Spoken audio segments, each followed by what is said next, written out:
Hello students, welcome back. Now we will start the next topic our pair of straight line. इसके पहले video में मैंने जो बताया था pair of straight line में कि जो इस 11th में हमने straight line पढ़ा है उसका टोटल रिवीजन मैंने दिया था. अब हम लोग बात करेंगे एक्चुअल टॉपिक की जो 12th के अंदर है pair of straight line. Pair of straight line generally इसके टॉपिक से ही समझ में आ रहा है. pair means two things. तो अब हम लोग बात करेंगे क्या कि दो लाइन की इंटरसेक्शन की क्या पोजीशन होगी, कैसे रहेगा, वो चीज हम लोग इधर पे डिस्कस करेंगे. तो जो दो लाइन है इसमें से पॉसिबल है कि दोनों लाइन जो हो सकती है they may pass through the origin और they may not pass through the origin. So we will discuss in both the conditions, both the cases that when the two lines are passing through the origin, so what we will get there as a combined equation and joint equation. And if suppose the equation is not passing through the origin, so what we will get. ठीक है. तो यहाँ पर chapter बहुत छोटा सा है but बहुत वेटेज वाला है, बहुत इंपॉर्टेंट टॉपिक है और इसके ज़्यादा वेटेज है. इसके लिए इसको अच्छे से प्रिपेयर करेंगे और जो भी क्वेश्चंस मैं कराते जाऊँगा एक बार उसको सॉल्व करेंगे और उसको मुझे सबमिट करेंगे. तो बात करेंगे अभी हम लोग कंबाइंड इक्वेशन की, जॉइंट इक्वेशन की. कंबाइंड इक्वेशन या जॉइंट इक्वेशन.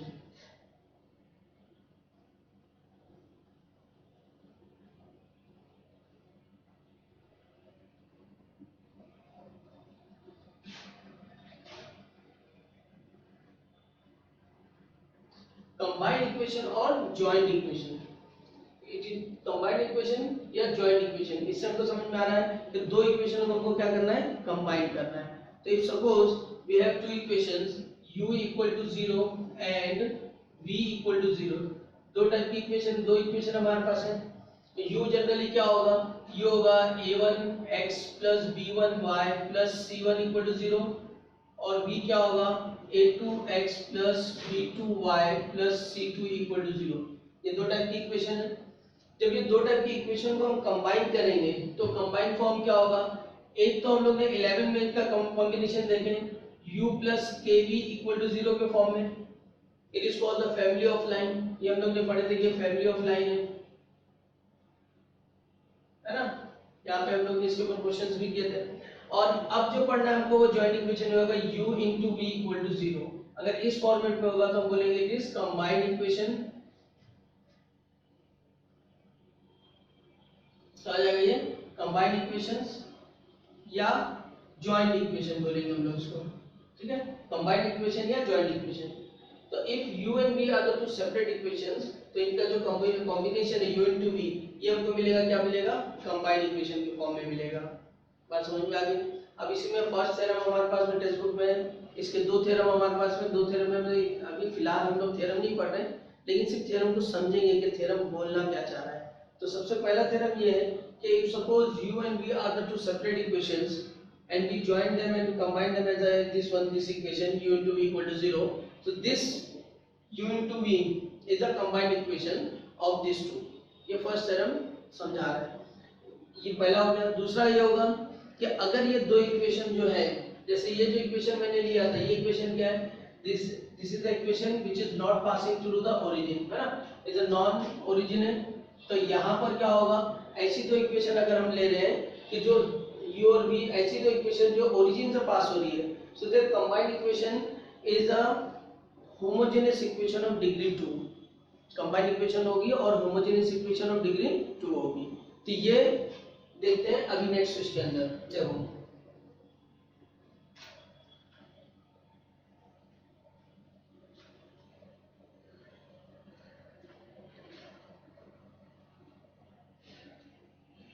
अगर हमारे पास है कंबाइंड इक्वेशन और joint equation of a1x plus b1y equal to 0 and a2x plus b2y equal to 0. okay, if suppose I consider this as a u, जैसे ये मेरा u है और ये मेरा क्या होगा, b होगा. समझो ये मेरी b इक्वेशन है. तो इनकी कंबाइंड इक्वेशन क्या होगी, कंबाइंड इक्वेशन होगी u into v equal to 0. Just their multiplication only. तो मल्टीप्लिकेशन में क्या आएगा, इट्स a1x plus b1y और इधर आएगा a2x plus b2y equal to 0. So theorem says that if u and v are the two such equations which are passing through origin are two such equations which are passing through origin, then their combined equation u into v is a homogeneous equation of degree 2, is a homogeneous equation of degree 2. अब पहले हम लोग बात करते हैं कि ये चीज क्या है, इसको पहले सॉल्व कर लेते हैं। देखो अब ये क्या आएगा, a1 a2 x square, then a1 b2 xy, फिर क्या आएगा b1 a2 xy, देन आएगा b1 b2 y स्क्वायर। क्या क्या इसमें से ये हो गया a1 a2 x square, here a1 b2 plus b1 a2 x and y is common, b1 b2 y square equal to 0।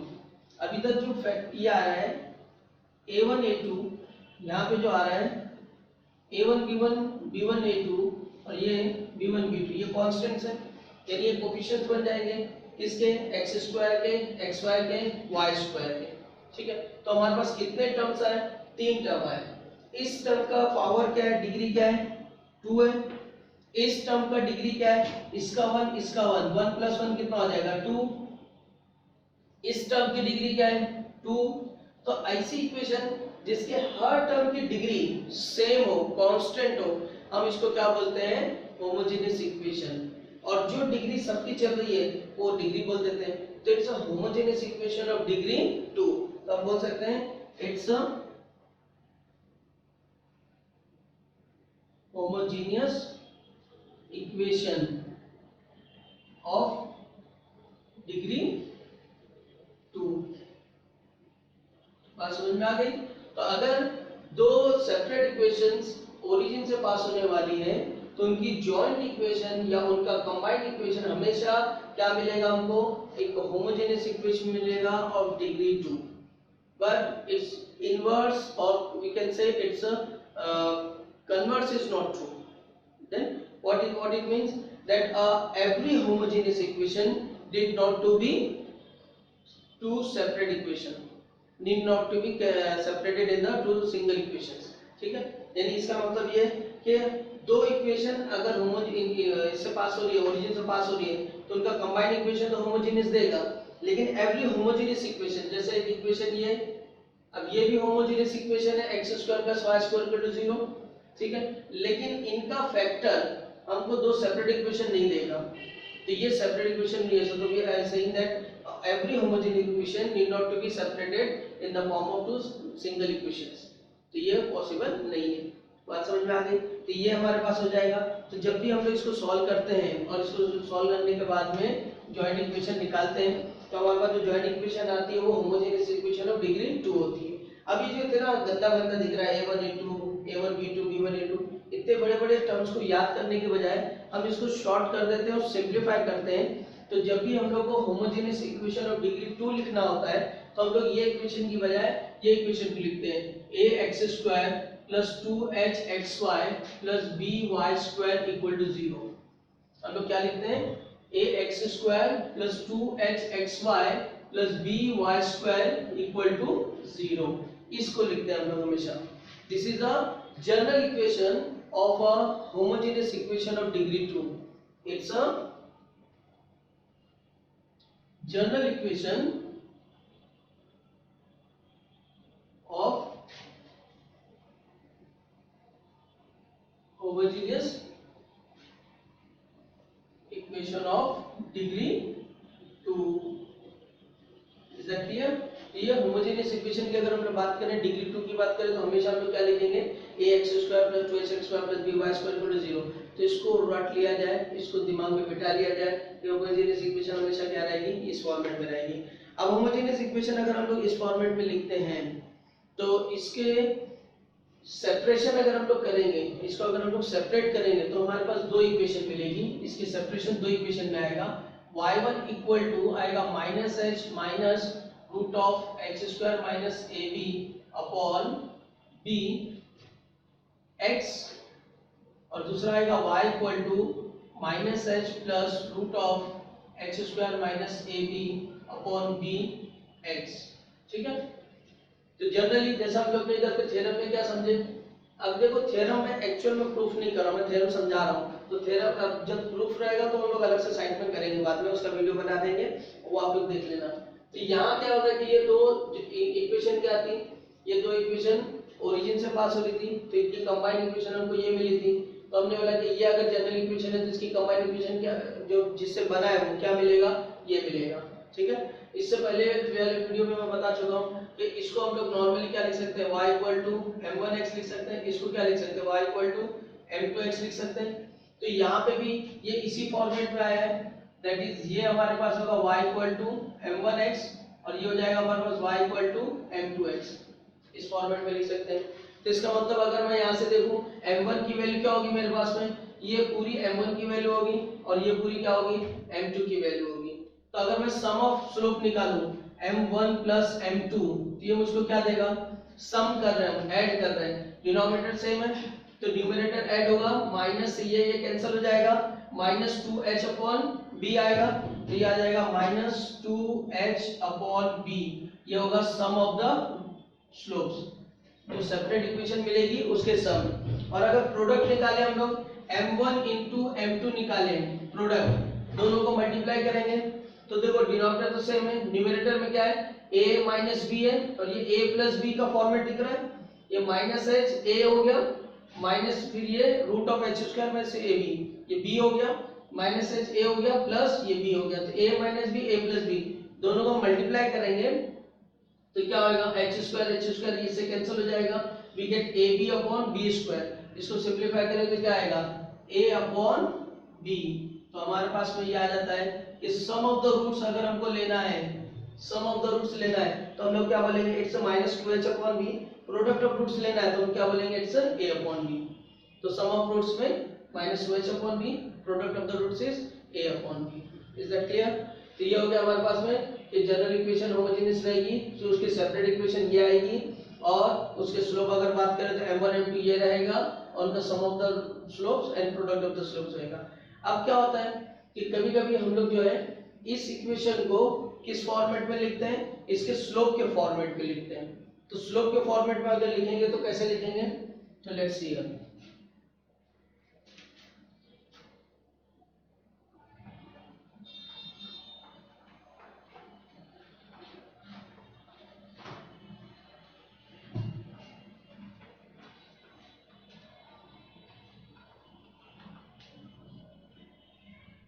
We say here auxiliary equation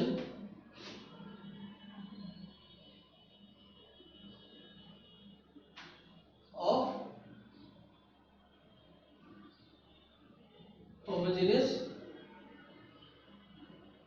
equation of degree 2, इसकी auxiliary equation क्या होगी, so we have ax square plus 2hxy plus by square equal to 0.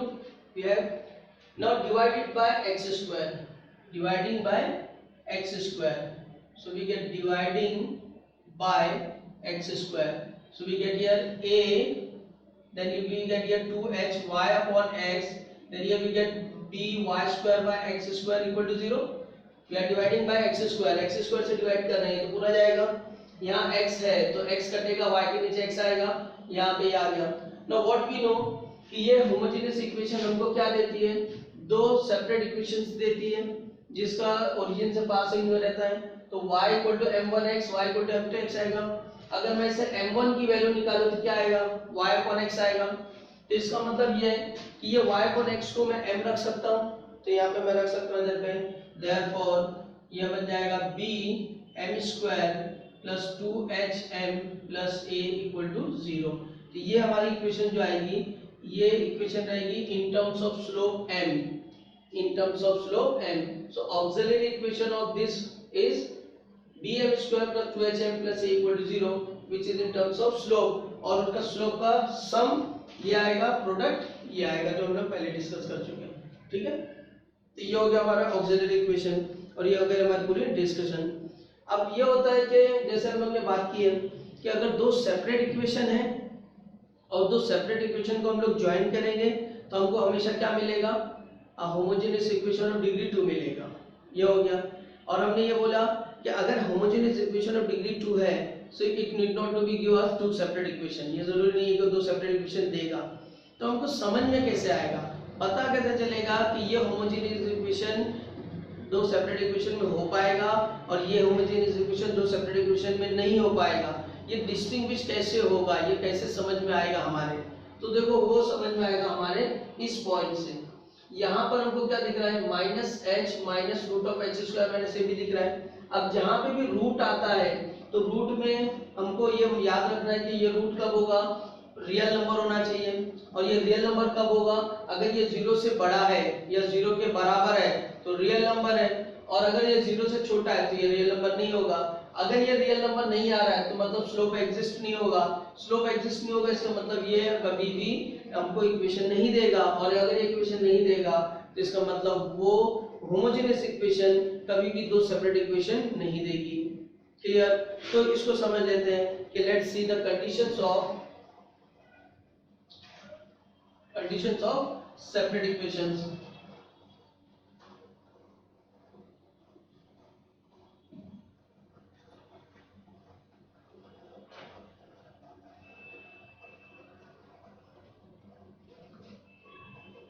So we write a condition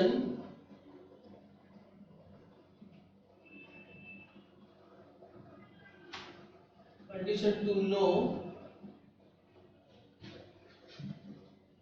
separate equations.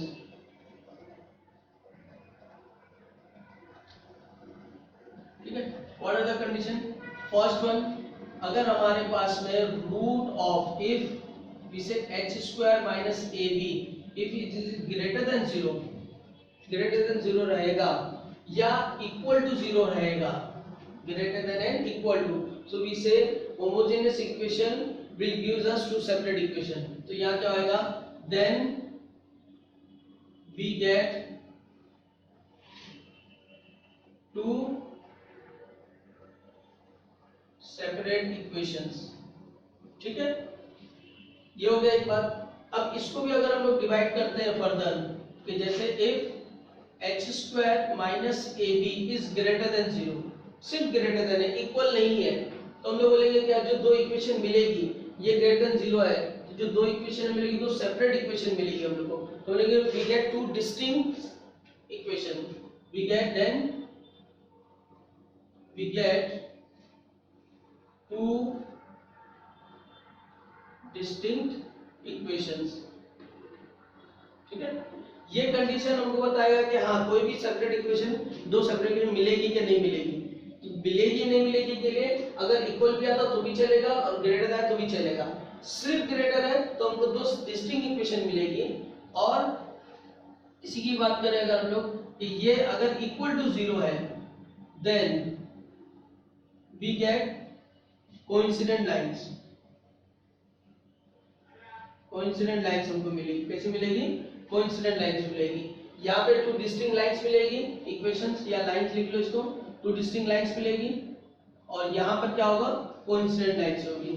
ठीक है, और अगर ये case ऐसा हो गया कि it is less than, if h square minus a b is less than 0 then there will be no lines, there will be no lines. तो उस टाइम पे हमको दो सेपरेट लाइंस नहीं मिलेगी। तो वो होमोजेनियस इक्वेशन कैसे रहेगी, ऐसी होगी जिसमें दो सेपरेट लाइन हमको नहीं मिलेगी। बात क्लियर हो गई एकदम? तो let's see the question now. अब हम लोग ये कंसेप्ट क्लियर हो गया तो क्वेश्चन पे सॉल्व करते हैं। क्वेश्चन हमारा exercise 4.1। Let's start with the question.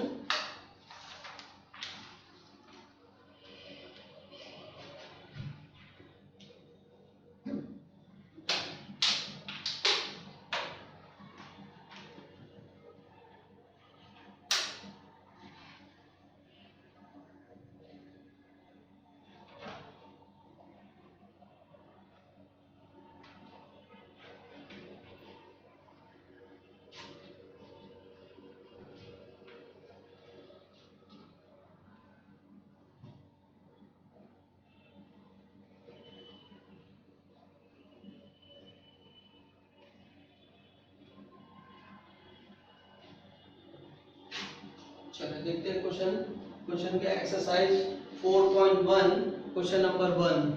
Let's see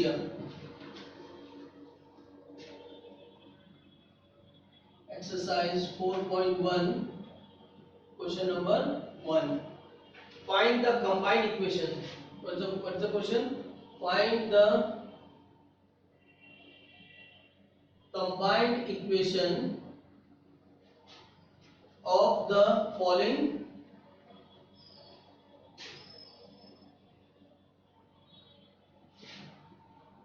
pair of lines, of the following pairs of lines. The first one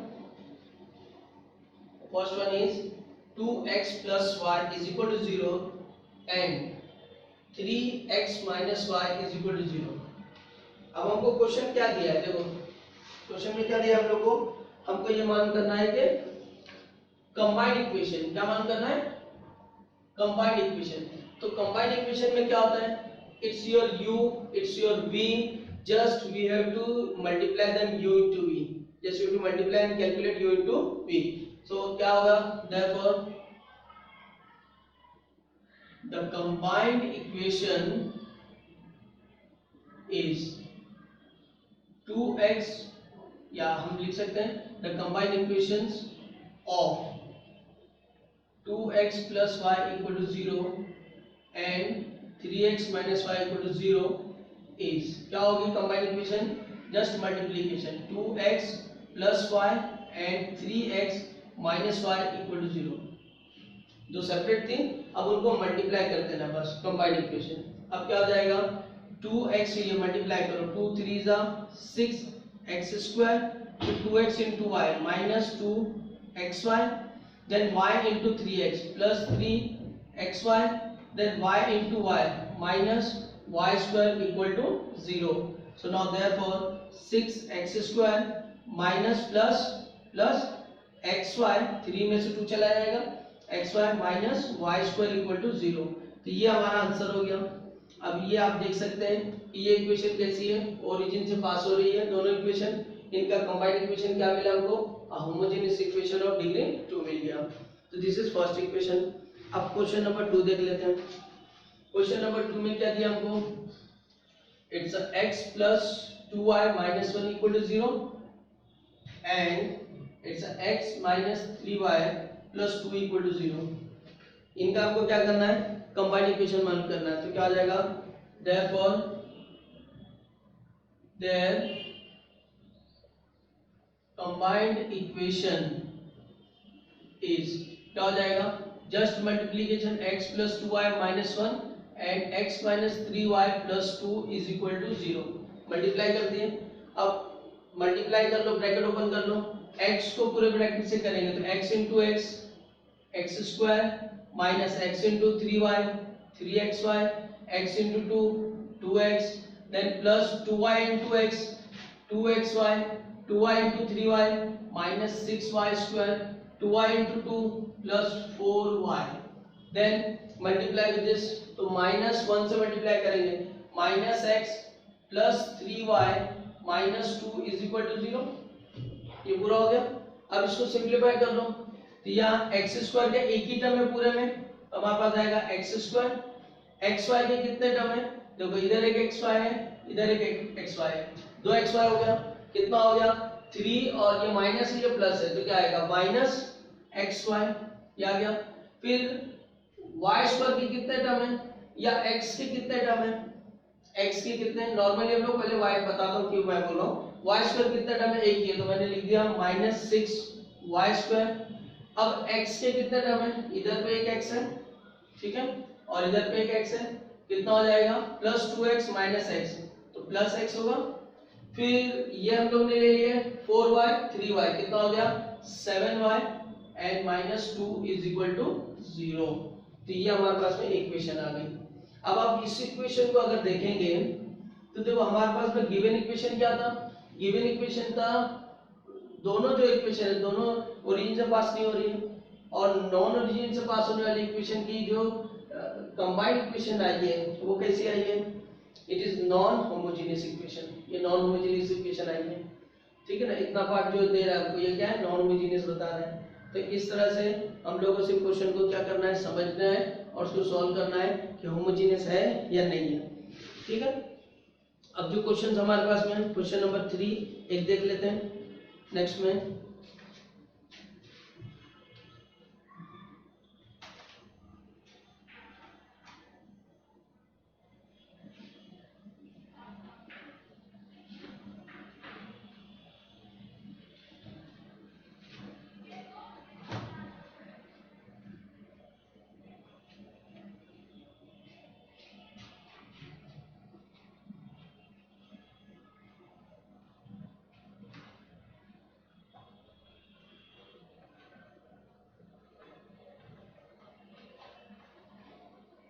now let's see our question number first का 3 question क्या बता रहा है इधर पे, third one, passing through 2 3 and parallel to the coordinate axis। अब ये जो क्वेश्चंस है ना जितने भी हैं, अब जो हम लोग देख रहे हैं, ये हम लोग को बेसिक से हमको अगर मालूम होगा तो हमारे लिए आसानी होगी। बेसिक हमारा जो हमने इससे पहले वाले वीडियो में देखा कि 2 पॉइंट फॉर्म क्या होता है, 1 पॉइंट फॉर्म क्या होता है, which equation is parallel to x axis, which equation is parallel to y axis, वो सब अपने को इसमें भी अप्लाई करना रहेगा। पहले क्या बोल रहा है इधर पे कि हमारी इक्वेशन जो है, दो सेपरेट इक्वेशन जो हमको दिया है ना, वो दो सेपरेट इक्वेशन सेपरेटली दिया नहीं है, हमको दो सेपरेट इक्वेशन को फॉर्म करना है। पहले दो सेपरेट इक्वेशन बनाएंगे, फिर उनका कंबाइंड इक्वेशन निकालेंगे। तो हम क्या लिखेंगे इधर पे, सिंस इक्वेशन पासिंग थ्रू 2 3 से पास हो रहा है एंड पैरेलल टू, अब यहाँ पे देखो पैरेलल टू क्या दिया है, कोऑर्डिनेट एक्सिस दिया है। कोऑर्डिनेट एक्सिस मतलब एक्स एक्सिस वाई एक्सिस दोनों के, तो हमारे पास दो इक्वेशन होनी चाहिए। तो एक इक्वेशन जो है जो पैरेलल टू बोलेंगे एक्स एक्सिस है, जो पैरेलल टू एक्स एक्सिस है इज, वो क्या होगी, तो देखो यहाँ पर हमारे पास में ये यहाँ पर एक पॉइंट है 2 3। अब एक इक्वेशन एक्स एक्सिस के पैरेलल है, सो ये कैसी पास होगी, वो ऐसी पास होगी। अगर वो यहाँ से पास हो रही थी, ये वाला पॉइंट हमारा क्या होगा, वाई एक्सिस पे 3 होगा। तो यानी ये इक्वेशन की वैल्यू क्या होगी, y = 3 होगी। तो हमने बेसिक में क्या देखा था, the line which is parallel to x axis is ay + b = 0 वाली टाइप रहेगी। तो यहाँ पर ay + b वाला टाइप आएगा। तो यहाँ लिखेंगे कि 2 3 है और पैरेलल टू x एक्सिस है इज y = 3, ये एक इक्वेशन हो गई। ठीक है, and parallel to y axis is, अब वो इक्वेशन जो y एक्सिस के पैरेलल है, ये हमारा x एक्सिस है, ये हमारा y एक्सिस है। अब हमारी रिक्वायर्ड इक्वेशन जो है वो क्या है, y एक्सिस के पैरेलल है, मतलब वो ऐसी पास होगी, ये रहेगी, और ऐसी पास होगी तो यहाँ पर किसको कट करेगी, 2 पे कट करेगी। तो इसकी इक्वेशन क्या हो जाएगी, x = 2 हो जाएगी। तो बोलेंगे is x = 2, तो ये इक्वेशन हो गई। इसको मैं क्या लिख सकता हूँ, दैट इज x - 2 = 0, और इसको क्या लिख सकता हूँ मैं, दैट इज y - 3 = 0। तो हमारे पास में दो सेपरेट इक्वेशन ये दिया हुआ है, एक x - 2 दिया है और एक y - 3 दिया है, इनकी कंबाइंड इक्वेशन निकालना है। मतलब पहले तो क्वेश्चन तो बहुत हलवा था, एकदम इजी दिया था, डायरेक्ट क्वेश्चन दिया है, उसको कंबाइन करो आंसर लिख दो। अब क्या दिया, अब u और v पहले निकालो, फिर u * v निकालो। तो हम लिखेंगे therefore required combined equation is, क्या होगा, it's y - 3 x - 2 = 0. Now multiply y into this is xy minus 2y minus 3x plus 6 = 0. So this is our required combined equation of this question. समझ में आ गया। तो क्वेश्चन नंबर 1 में हमारे पास में 5 क्वेश्चन दिए हुए हैं, we have solved 3। नेक्स्ट जो है नेक्स्ट लेक्चर में आगे कंटिन्यू करेंगे, मिलते हैं नेक्स्ट वीडियो में। Thank you.